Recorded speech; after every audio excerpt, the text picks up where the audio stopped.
आपने कभी अपने बुजुर्गों से बोनों की कहानी तो सुनी होगी, जो जमीन के अंदर रहते हैं और लोगों को उठा कर ले जाते हैं। मैंने भी बचपन में ये कहानी सुनी थी, लेकिन जब मुझे इस कहानी पर एक फिल्म मिली तो मुझे थोड़ा बहुत विश्वास हुआ कि शायद असली में ये बोने होते होंगे। तभी तो धरती के उस पार किसी ने इस पर फिल्म बनाई। मूवी एंड तक देखना, इंटरेस्टिंग है, मजा आएगा।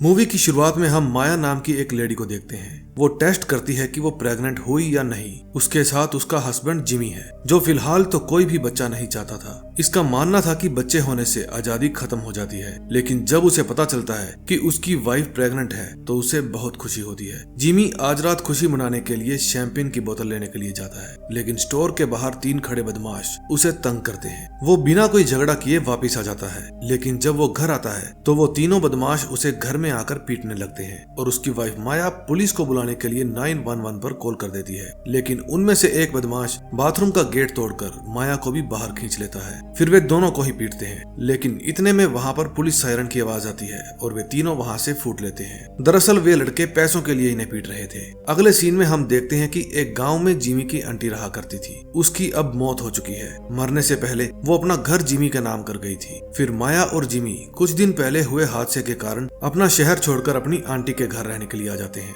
ताकि उन्हें फिर से कोई परेशानी ना हो। फिर जब वे उस घर के अंदर जाते हैं तो उनकी पड़ोसी मैवी उनका स्वागत करती है और इस प्रॉपर्टी से जुड़ी कुछ छोटी बड़ी बातें बताती है। वो कहती है कि अगर घर में कोई भी प्रॉब्लम हो तो मैं तुम्हें मैकेनिक्स के नंबर मेल कर दूंगी। फिर वो कहती है कि मैं जो बात तुम्हें बताने जा रही हूँ शायद तुम्हें उस पर विश्वास ना हो। इस जगह बहुत सारे रेड कैप्स रहते हैं, वो छोटे छोटे बोने जो मांस खाते हैं। तुम्हारी आंटी हर रोज सूरज ढलने के बाद उन्हें कुछ मांस के टुकड़े दिया करती थी और बदले में वो तुम्हारी आंटी को कुछ भी नहीं कहते थे, बल्कि उनकी रक्षा करते थे, वो भी बुरे लोगों से। अब ये काम तुम्हें करना होगा। अगर एक भी दिन तुम उन्हें खाना देना भूल गई तो वे तुम्हारे घर आ जाएंगे और तुम्हारे साथ क्या करेंगे वो मुझे भी नहीं पता। जिमी कहता है मैं नहीं मानता, लेकिन माया कहती है कि हमें ये खूबसूरत घर उपहार में मिला है और हमें ये पुरानी परंपरा निभानी पड़े तो हम निभाएंगे। वे दोनों ही इस घर में आकर बहुत खुश थे और खुद को सेफ मान रहे थे। घर नया था और उन्हें इसे अपने रहने के लायक बनाना था, इसलिए वे घर की मुरम्मत करते हैं और अपने साथ लाया हुआ सामान वहाँ पर जोड़ते हैं। फिर उन्हें पता चलता है कि उनकी छत में एक बड़ा सा छेद है।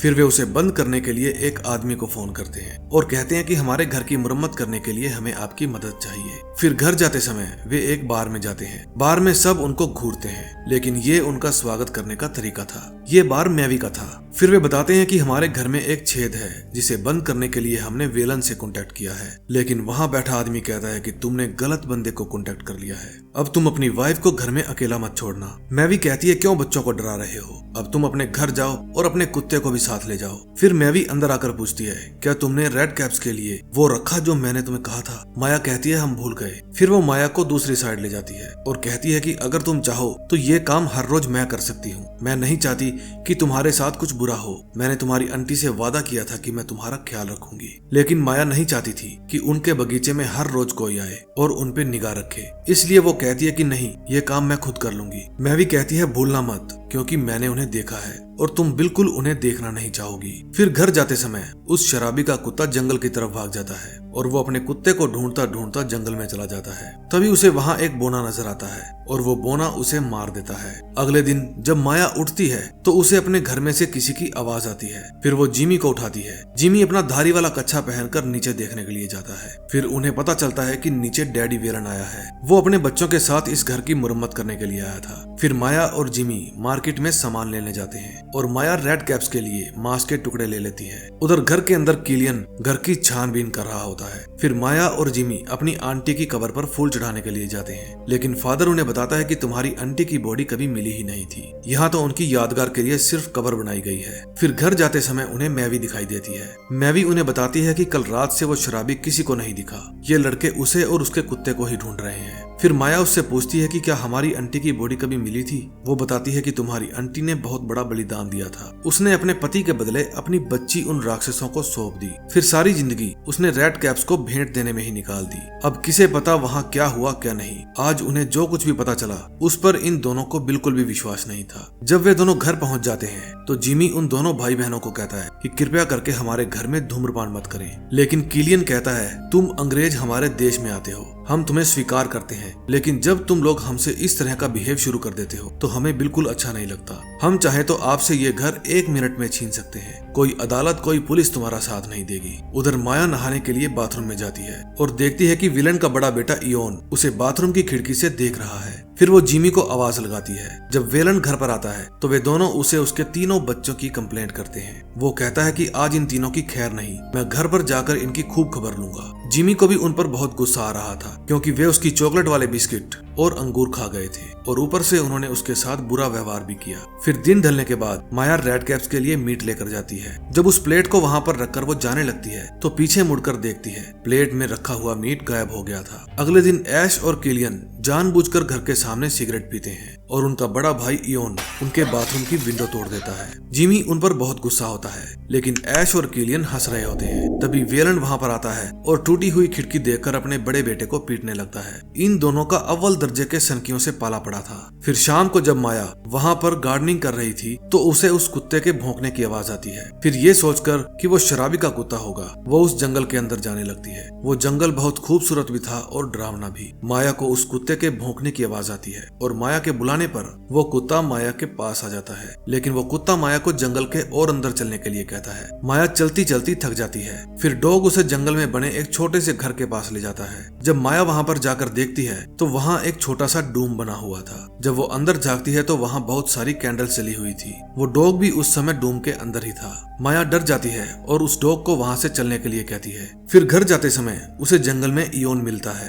वो पूछती है, क्या तुमने अभी कोई डॉग देखा? वो कहता है, मेरे डैड मुझसे हमेशा नफरत करते हैं क्योंकि मेरे पैदा होते ही मेरी माँ चल बसी थी। जब वो रोने लगता है तो माया उसे चुप कराती है, लेकिन वो माया से बदतमीजी करने लगता है। लेकिन तभी कोई उसे खींच कर ले जाता है। माया किसी तरह से अपनी जान बचाकर वहां से वापस आ जाती है और वो मोटू वहीं पर रह जाता है। फिर माया घर जाती है और जिमी को अपने साथ लेकर आती है। वो जिमी को उसी जगह पर लेकर जाती है जहां उससे बदतमीजी की गई थी। फिर वो जिमी को बताती है कि कोई इयोन को खींच कर ले गया, लेकिन जिमी गुस्सा हो जाता है और कहता है कि मैं नहीं चाहता आगे से तुम यहाँ पर आओ, इसलिए अभी की अभी तुम घर चलो। फिर जिमी वहाँ से बार में चला जाता है, लेकिन वहाँ पर ऐश और किलियन आ जाते हैं। वे पूछते हैं कि हमारा भाई कहाँ है, वो अब तक घर नहीं पहुँचा। जिमी कहता है, मैं नहीं जानता। फिर वे उसे बुरा भला कहने लगते हैं, लेकिन मैवी के कहने पर वे दोनों वहाँ से चले जाते हैं। रात को माया घर पे अकेली होती है। तभी वहाँ पर एक रेड कैप्स आता है। वो अपने साथ एक प्लास्टिक का बैग लेकर आया था। वो माया को देखकर कहता है, एक मम्मी जो बच्चा देती है, और वो बैग रखकर वहाँ से चला जाता है। माया उसकी तस्वीर खींचने लगती है और जब बैग के अंदर देखती है तो उसे इयोन का कटा हुआ सिर मिलता है। जब देर रात जिमी घर पे आता है तो माया उसे वो कटा हुआ सिर दिखाती है। वो बहुत डर जाता है। फिर माया उसे खींची हुई तस्वीर दिखाती है, लेकिन उनमें से कोई भी तस्वीर साफ नहीं थी। इतने में वहाँ पर वेलन की कार आकर रुकती है। जिमी दरवाजे अंदर से बंद कर लेता है। वेलन पूछता है कि मेरा बेटा कहाँ है? जिमी कहता है, चले जाओ यहाँ से, तुम इतनी रात को मेरे घर नहीं आ सकते, मैं अभी पुलिस को बुलाता हूँ। लेकिन विलेन कहता है कि जब मेरे परिवार पर बात आती है तो मैं यही करता हूँ। फिर वो घर के अंदर जबरदस्ती घुसने की कोशिश करते हैं। उस समय फोन में नेटवर्क नहीं था और जब जिमी इंटरनेट से कंप्लेन करने की कोशिश करता है तो वे बाहर से नेट का एंटीना उखाड़ देते हैं। उधर माया उस सिर को बाहर फेंकने के लिए लेकर जा रही थी, लेकिन तभी वहाँ पर ऐश आ जाती है और गलती से वो कैरी बैग नीचे गिर जाता है। जब ऐश उसको देखती है तो घबराकर वो अपने पापा के पास जाती है। इतने में माया भागकर सामने वाले जंगल में चली जाती है। जब ऐश वो कैरी बैग अपने फादर को दिखाती है तो वे और भी वाहियात हो जाते हैं और घर के अंदर जबरदस्ती घुस जाते हैं। उधर माया जंगल के अंदर जाकर हेल्प हेल्प चिल्लाती है। फिर वो डूम के पास जाकर कहती है कि मुझे तुम लोगों की हेल्प चाहिए। तभी एक बोना आता है और पूछता है कि बदले में क्या दोगी। उधर विलेन घर के अंदर आग लगा देता है और जिमी ऊपर वाले कमरे में जाकर दरवाजा बंद कर लेता है। तभी टूटी हुई छत में से किलियन नीचे आता है और उस पर चाकू से हमला कर देता है। फिर वहाँ पर विलेन भी आ जाता है। वो कहता है कि मुझे इयोन का सिर मिला है, उसकी बाकी की बॉडी कहाँ है, मुझे बताओ ताकि मैं उसे दफना सकूं। जिमी कहता है, मैंने उसे नहीं मारा, रेड कैप्स ने उसे मारा है। है। विलेन पूछता है कि कौन है वो, मुझे बताओ, मैं उसको खत्म कर दूंगा। उधर माया जब जंगल से वापस आती है तो ऐश उसे देख लेती है और अपने पिता को भी आवाज लगा देती है। ऐश माया को पीटने लगती है। ऊपर रूम में किलियन जिमी को मारने ही वाला था, तभी वहां पर एक बोना आ जाता है और किलियन पर हमला कर देता है। फिर विलेन उसे डंडे से हिट करता है और किलियन पूछता है क्या ये बंदर है। फिर विलेन कहता है ये तो साला कुछ और ही है। उधर नीचे बहुत सारे रेड कैप्स ऐश के ऊपर हमला कर देते हैं। जब किलियन नीचे की तरफ भागता है तो वहां पर दरवाजे पर एक बोना खड़ा होता है। किलियन छिप जाता है और छिपकर उस पर हमला कर देता है, लेकिन तभी वहां 2 और बोने आ जाते हैं और किलियन पर हमला कर देते हैं। उधर बहुत सारे रेड कैप्स ने ऐश को भी पकड़ रखा था और वे उसका काम तमाम कर देते हैं। माया पास बैठी सब कुछ देख रही थी। रेड कैप्स विलेन के दोनों बेटा बेटी को बुरी मौत मारते हैं।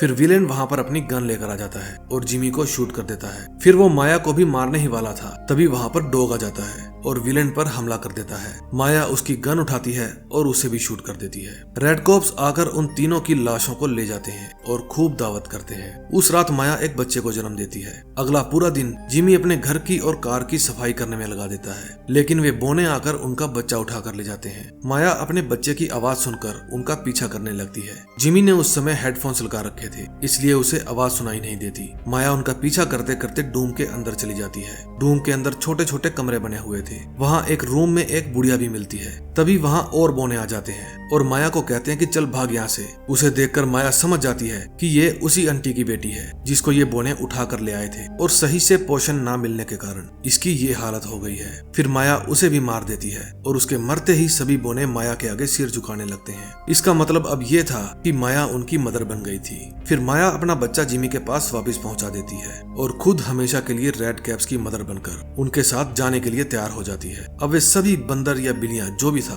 खुशी मनाने लगते हैं और इसी के साथ मूवी का एंड हो जाता है। कहानी अच्छी लगी हो तो वीडियो को लाइक और चैनल को सब्सक्राइब कर देना और किस किस ने इन छोटे बोनों की कहानी सुन रखी है कमेंट में जरूर बताना। मैं मिलूंगा आपको नए दिन नई स्टोरी के साथ। तब तक के लिए लव यू, बाय बाय।